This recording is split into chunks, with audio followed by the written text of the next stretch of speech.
I wanted first to thank Michaela and the university for their acceptance of this proposal to give this talk, which I'll explain the name, Towards an Enlightened Society, the Zen of Walter Russell.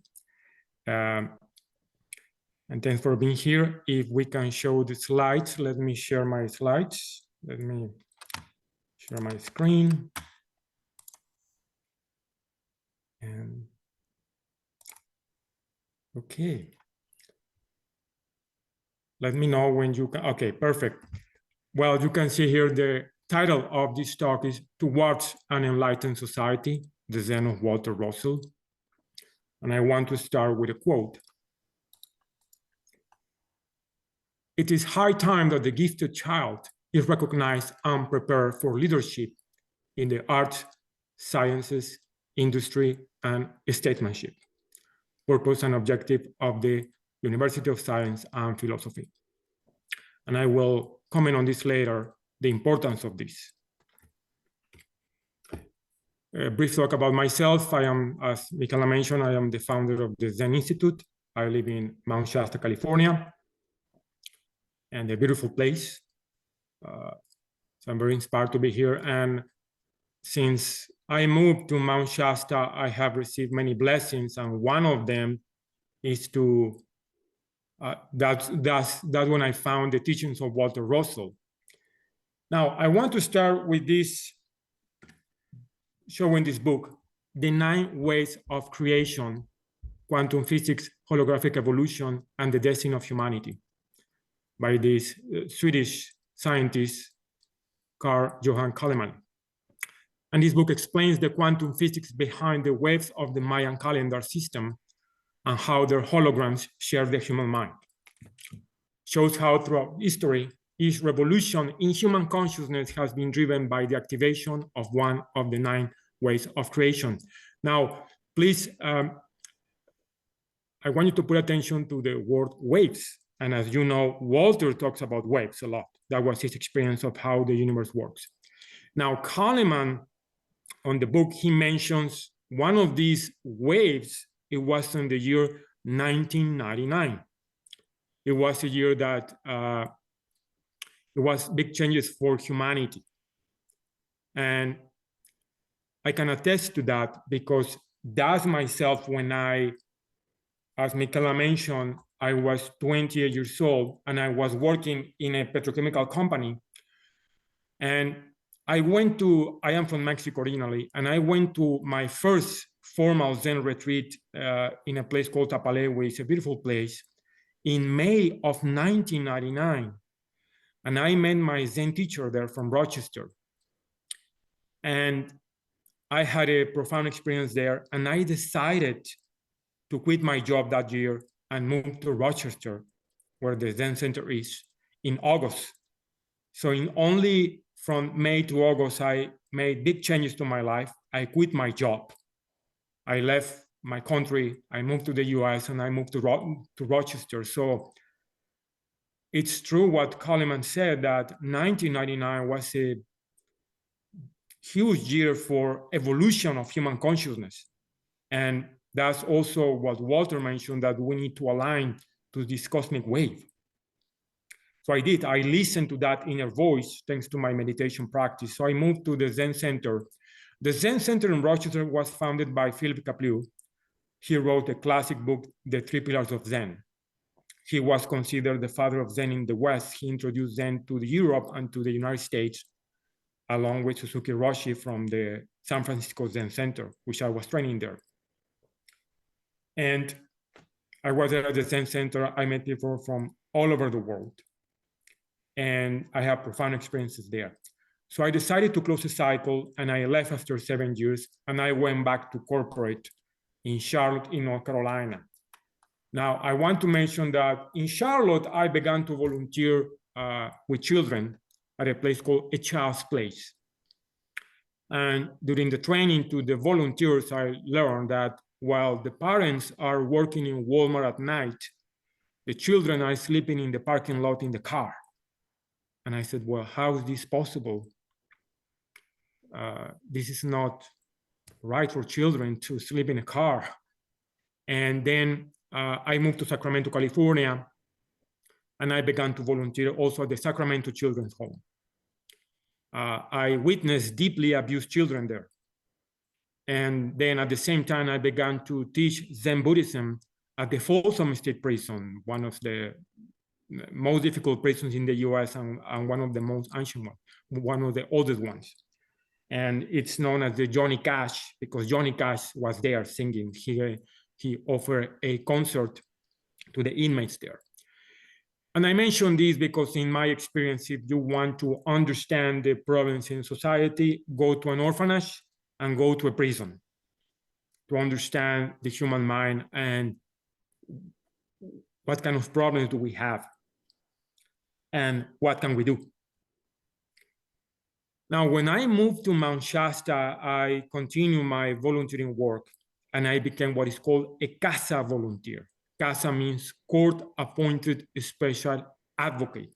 And in this picture, I'm outside the court in Wairika, California, because one of my part of my volunteering work is to go to testify on behalf of the children and families that I mentor. But what amazed me also is that, for example, this is in Mount Shasta, close to Mount Shasta, and Mount Shasta is one of the most beautiful places in the world. And many people come to Mount Shasta from around the world. I just to share that I was in Istanbul last week, and I met people from all over the world. And when they knew that I live in Mount Shasta, they were amazed. Wow, great place, beautiful. It's true. But at the same time, I did not have an idea of the kind of problems that we have with children here in the mountain. It's amazing. I mean, domestic violence, addiction, poverty, a lot of poverty around the mountain. How is this possible? Why is this happening? And I want to share this because this is one of my motivations and to do this. And also I found in the teachings of Walter and Lau Russell, they address these problems and how we can solve them. Now, I want to share how I found the teachings of Walter and Lau Russell, which is also, it's very interesting to hear how people find the teachings. When I moved to Mount Shasta here, I attended a conference, and one of the speakers was a man called Seth Harger. And he had a table there, and Seth creates sacred geometry based on the teachings of Walter. And on the table, he has the universal one. And I look at the book, I read the book a little bit, but I need to admit that I did not understood the material at that time. Now, I want to share with you a video of Seth's work based on Walter's work, how he was inspired, and Michaela will play that video for us in a few moments. Have you ever wondered about the mysteries that dictate the rhythm of life and the universe? The secrets that govern our existence and the cosmic laws which frame the grandeur of creation? This is a tale about one man's journey to unravel these enigmas, a journey that led him to the creation of something extraordinary. Omnicore Technologies. Meet Seth, a young man with an insatiable curiosity and a relentless spirit. His life took an unexpected turn after a mystical experience on Mount Shasta, where he was guided by the Ascended Masters and the wise elders of the mountain. This experience opened the door to a world of knowledge and wisdom that Seth had never known before. It led him to the masterworks and teachings of two historical geniuses, Dr. Walter Russell and Dr. Derald Langham. Dr. Russell was a man of profound understanding, a man who penetrated the very fabric of the universe and unraveled the secrets of its wave nature. His teachings offered a comprehensive breakdown of the wave cycle, the fundamental process governing the manifestation of all things. According to Dr. Russell, everything we perceive as matter is simply a wave field at various stages and pressure conditions. He summed up this intricate process with the phrase, two-way rhythmic balanced interchange. These teachings served as the bedrock for what would later become the Russell wave coil, a key component of Omnicore technologies. On the other hand, Dr. Langham was a pioneer in the field of genetics who made groundbreaking discoveries about the cube octahedron, or the Genesis crystal as he called it. Through his experiments, he found that this geometrically perfect shape produced a harmonic field that positively influenced all living things within its sphere of influence, even boosting plant growth significantly. This shape also promoted a sense of calm and unity in humans, leading to expanded awareness and revelation. The teachings of these two extraordinary men provided Seth with the vital pieces of the puzzle he needed to create Omnicore technologies. Seth was able to develop harmonically aligned systems that promote regeneration, vitality, protection, and manifestation. These devices, constructed from precious metals and minerals, utilize sound, light, and frequency to resonate with the universal wave structure of all matter and nature. They were designed as a physical representation of arcane wisdom and knowledge in the form of sacred geometric structures. Omnicore Technologies, therefore, became more than just a company. It became a beacon of hope, a testament to the power of human ingenuity and a symbol of balance and harmony in a world often plagued by confusion and discord. Seth's journey and the creation of these divinely aligned tools serve as a reminder to us all about the importance of understanding and aligning with the eternal laws of creation. The Russell wave coil, the Genesis crystal, and the philosophy behind them represent the unified field that binds us all together as one. Just as we breathe and focus our attention, Omnicore Technologies helps us remember and realign to the eternal. This, dear friends, is the beauty of balance, wellness, vitality, and upliftment. This is the path to healing and recovery for all humanity. Thank you, Michaela. It's very inspiring to have a tangible proof of Walter's work here. And so that was my first introduction to Walter's work. But later, I am a business consultant. And let me share again. You cannot see the screen.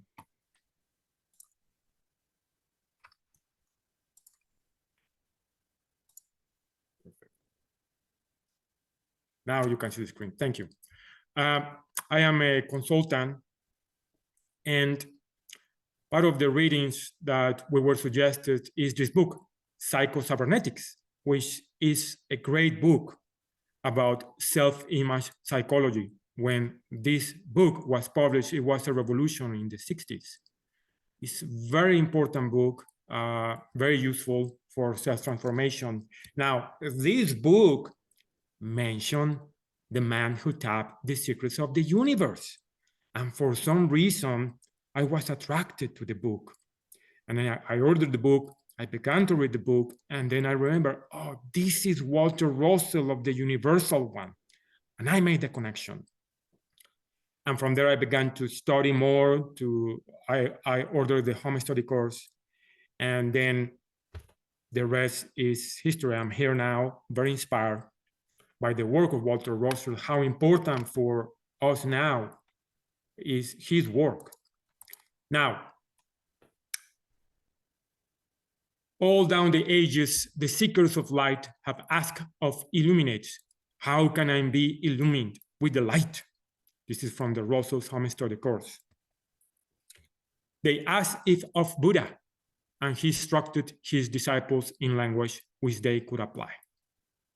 Again, from the Russell's Home Study course. Now, this is the base of the title of this talk, Towards an Enlightened Society, the Zen of Walter Russell, because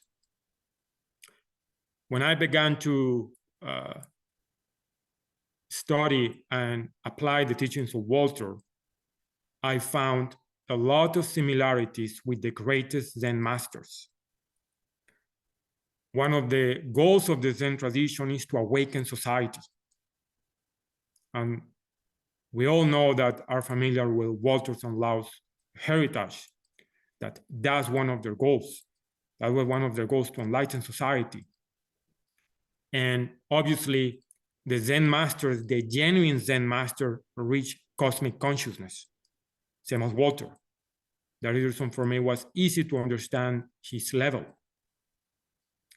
and how important are these teachings for the evolution of humanity and to solve the problems that we have as a society. Now, I want to give an introduction of the Zen tradition. The word Zen is coming from India. It's dhyana, which means meditation. When, obviously, as you know, the Buddha came from Nepal and he taught in India. When the teachings were taken to China, the word dhyana became Chan. When the Chan teachings were taken to Japan, the pronunciation was changed to Zen. So when you hear Zen Buddhism or Chan Buddhism, it's exactly the same. But it's the pronunciation. We have Chinese Buddhism, which is Chan. We have Japanese Buddhism, which is known as Zen. Now, there was a big transformation or a contribution when the teachings of the Buddha were taken to China, and that's what we will explain in the following slides. Now, one of the greatest Zen teachers was Yuangu.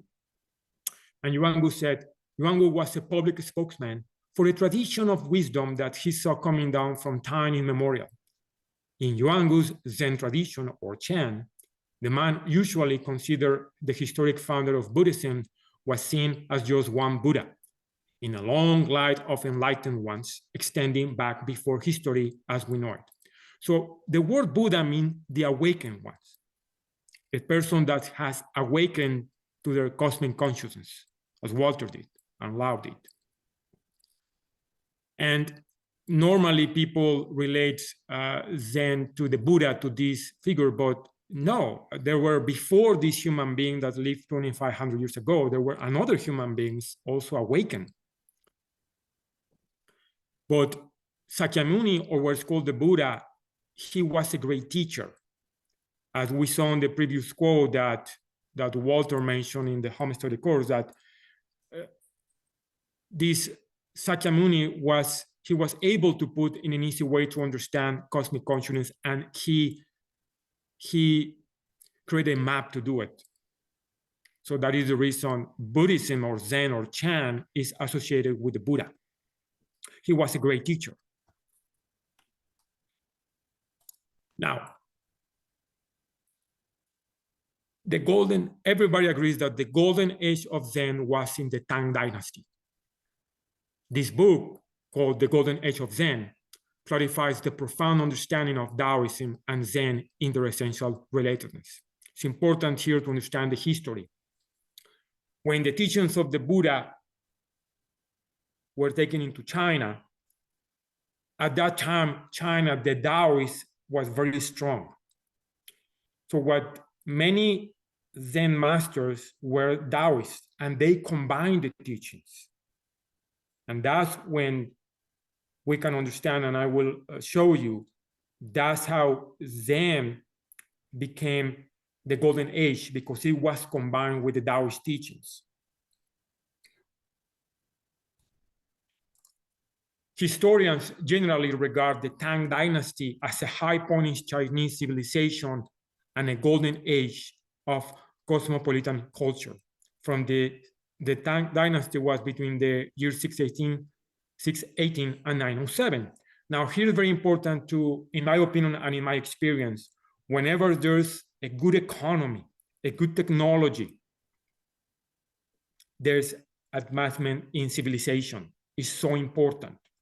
And that was happening in the Tang dynasty. Zen masters were advisors of emperors, senators, politicians, people in the military, businessmen, same as Walter did. It's very similar. That's why I found the teachings of Walter, his time, it was very similar to the greatest Zen masters, because they knew it's so important, a good economy, to develop a society. It's very difficult to have education, art in poverty. So it's important to be aware of this. Now, one of the very important contributions of the Taoist tradition was the I Ching, or Book of Changes. Consider a book of fundamental principles by philosophers, politicians, mystics, scientists, and mathematicians. And part of the teachings, a teaching device is symbols, same as Walter did. And as you can see here on the symbol, we have the circle and we have the square, because there are two aspects of life, the absolute and the relative. The absolute is the circle and the relative is the square. And a human being needs to combine both. And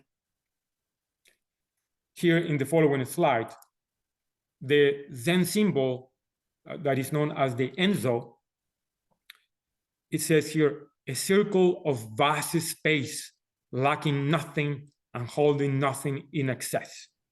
Well, this is our true nature, what is called in Zen, or our cosmic consciousness. We are complete. We lack nothing. And that's one of the revelations of cosmic consciousness. And Walter and Lau were an example of this. We lack nothing. We are complete as human beings. But one of the challenges of humans is to combine duality. As we can see here, the perfect circle became the hexagrams and is duality. Because in this third dimension, one of our job is to how to navigate through duality. And we can understand this with the teachings of Walter. It says here, for again, I say, my one principle of my one law is founded upon the solid rock of equal interchange between all pairs of opposite things, opposite conditions, or opposite transactions between men. That's duality. We need to know how to navigate to duality, man, woman, good and bad, hot and cold, living and dying. We are subject to duality. And the I Ching was a tool that was revealed to humanity to deal with duality. And what amazed people is how these primitive people, because the I Ching has at least 5,000 years, how it's possible that these primitive people were able to download this cosmic information. And just to give you here an example, this paper from these Russian scientists, genetic coding, musical harmony, stochastic resonance, and the ancient Chinese book of I Ching. Again, music. There's some alchemists that said the secrets of the universe are in the I Ching. Music is there. They knew how important is this. For example, the secret power of music. It explains how it talks about the I Ching and how these scientists, these spiritual scientists, were able to transform society through music. And the other contribution of the I Ching, we can see here the genetic code that has 64 triplets, and we have 64 hexagrams. So again, how it was possible that these primitive people 5,000 years ago, with no technological devices, were able to map the genetic code, because they connect the same as Walter to cosmic consciousness.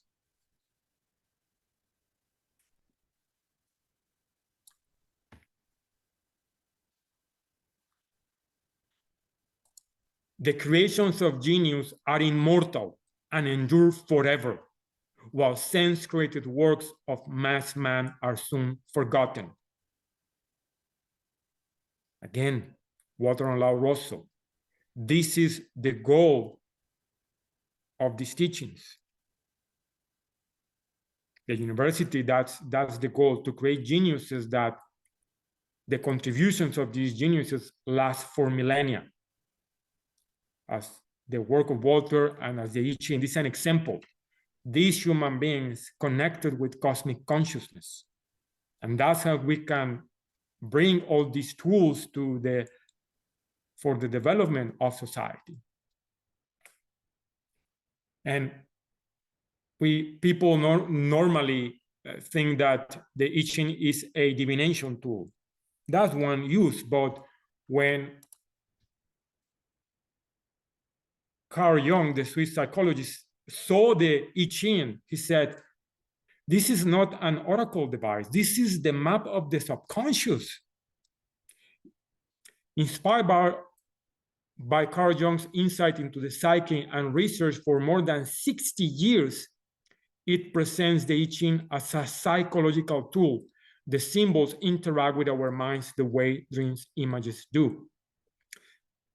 Carl Jung founded in Switzerland what is called the Iranos Foundation.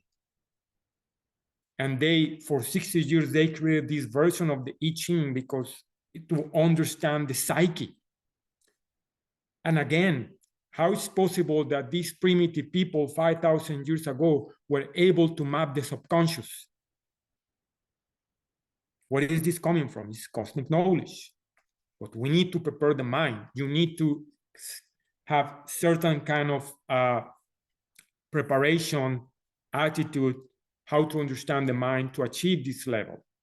And that's what the university teaches. That's what I mentioned that amazed me about the teachings of Walter and Lau. It's very similar because they were spiritual scientists to these teachings. And now we can understand how the Tang dynasty, it was considered the golden age of Zen because it was a combination very similar to what Walter and Lau, with the goal of the university to prepare humans for this level.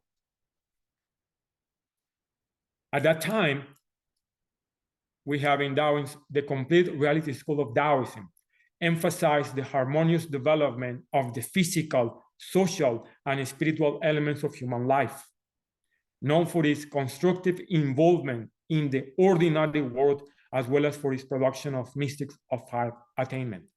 Well, I guess this is describing Walter's experience and Lau's experience. Not to renounce society, not to go to a cave to escape society, but we need to be in the world, especially with the problem that we're having now as a society. Constructive involvement in the ordinary world, as well as its production of mystics of high attainment.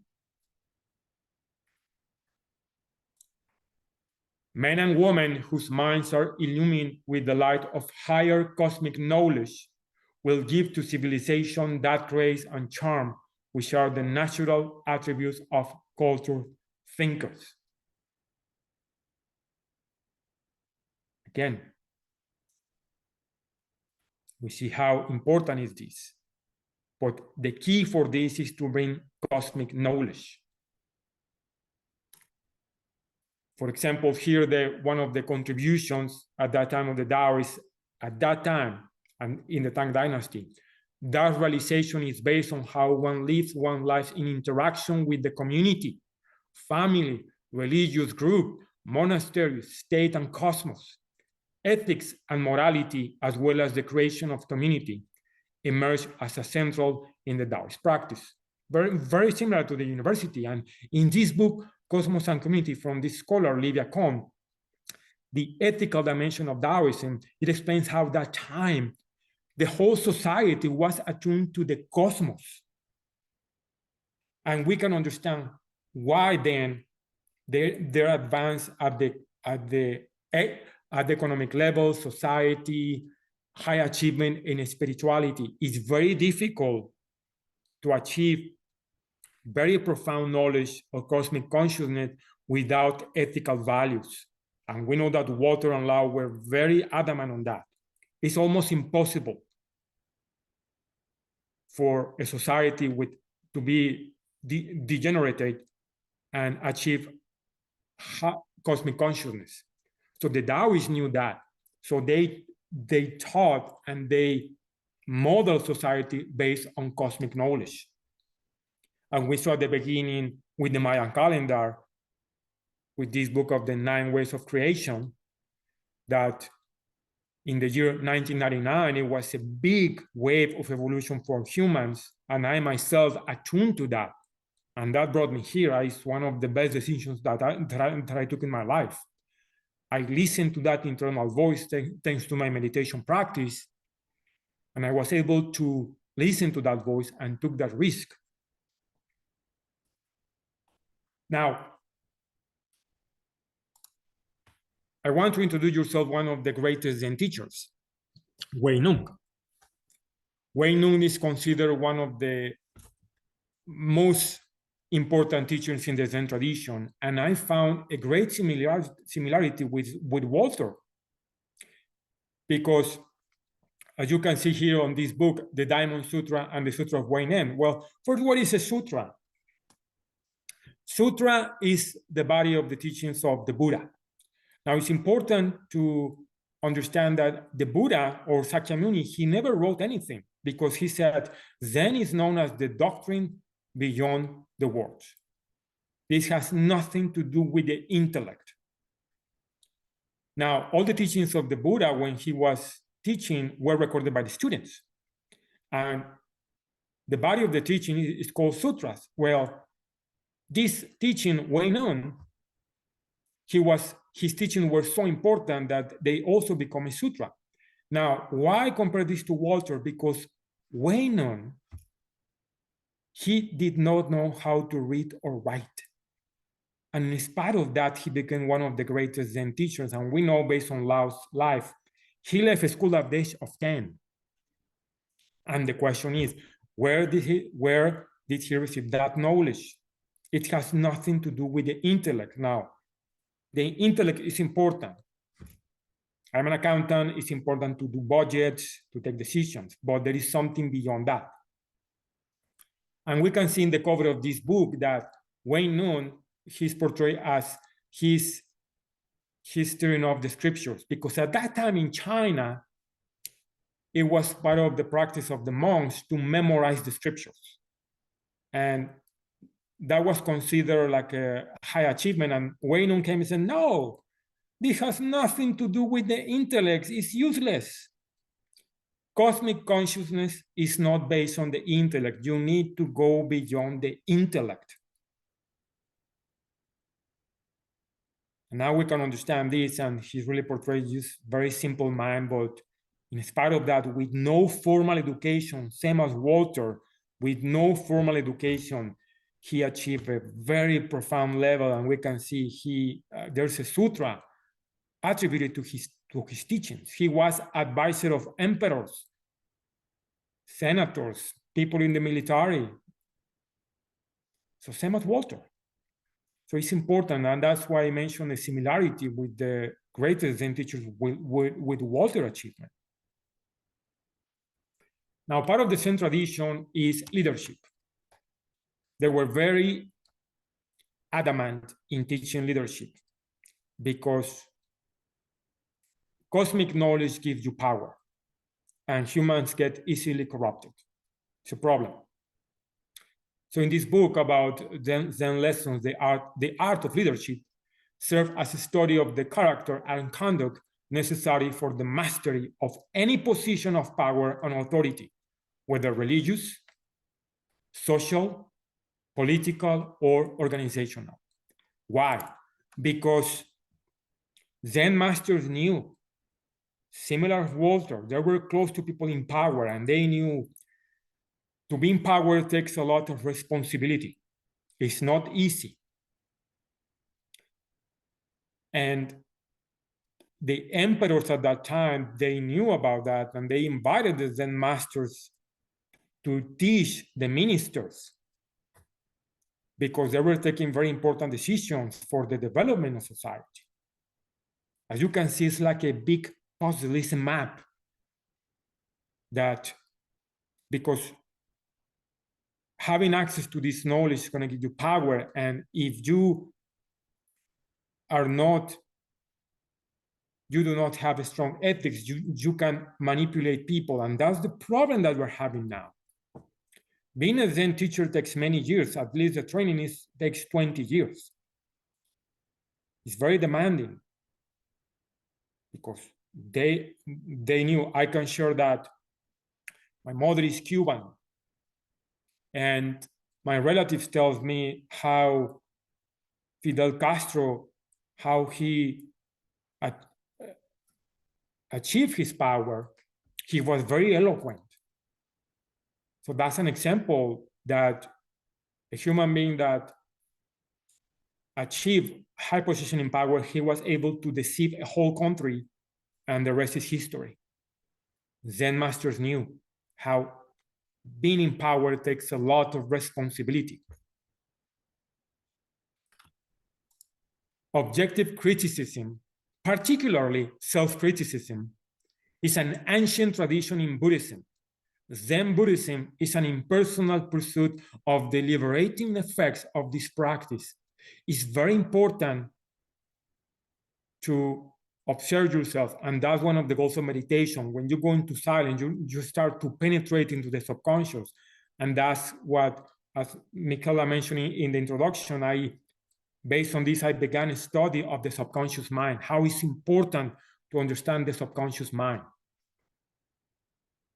Because when you start to close the senses and look inside you, you will start to witness all the good and bad. The shadow, facing the shadow is so important, especially now in this era. Facing yourself, your good and dark aspects. And that's what Zen offers. And I found also in the teachings of Walter and Lau a lot of similarity on this. How important is this practice? Especially now with social media, with AI, what is coming. And why? Because of the following. There's a term founded by psychologists, a spiritual bypass. Defense mechanism that involves using spiritual practices to avoid facing emotional issues, psychological wounds, and unfinished developmental tasks. This is a problem now. People are using spiritual practices to avoid facing their shadow. This is one of the warnings always of good teachers. This practice is very important. You need to face your own shadow. That is the reason we have so many problems now, people doing all these spiritual practices. I am a teacher, I am enlightened, I am ascended, this and that. And that is the reason we have so many scandals in spiritual centers. It takes many years of self-introspection, of understanding the subconscious. Because again, this knowledge is going to give you power. And how you handle that power. Applied to social, political, psychological, and deep contemplative experiences over the centuries, this method endowed Buddhism with a profound understanding of human nature. It's very important, if you are a mother, if you are a businessman, if you are a leader in politics, to understand human nature. We all are leaders, changing the diapers, working with children, being a president of a country. You need to understand human nature. Why is important? Here, ever since the year 1900, world geniuses have been disappearing, while crime, sex, promiscuity, and man-killing have been increasing in the world. Especially, and it's increasing now with the internet. It's changing the game. So that is the reason these teachings are so important now. How can we bring again this, as I presented before, cosmos and community? How can we reverse this pattern? Anywhere. We have this responsibility. The measure of world culture, power, and leadership is mind measure and not a sense one. We are controlled by the senses. No, we need to go beyond the senses. We are not our body. We are not our age. We are not our female, male. We're more than that. And if you look at this, the word mind, it says mind with a capital M, not with a lowercase m. This is an awakened mind. This is cosmic consciousness, that you do not allow the senses to control you. That's what is called in practice the monkey mind. Especially now with social media, with the internet, there's so much confusion with the children, with teenagers, because of the senses. It's very seductive technology. Technology is great. We're connected now here with technology. I am Mount Shasta. I do not need to be there with you physically. But it's important with this, with text leadership. That's the reason the Zen Masters and Water and Lao also put emphasis on leadership. How we use up the mind with capital M.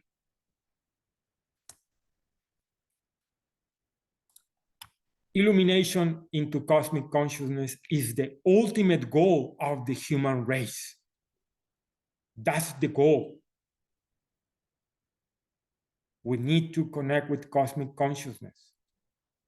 That's the goal of being human. How we can extend this cosmic consciousness to family, society, the school, in politics, in businesses, especially in businesses.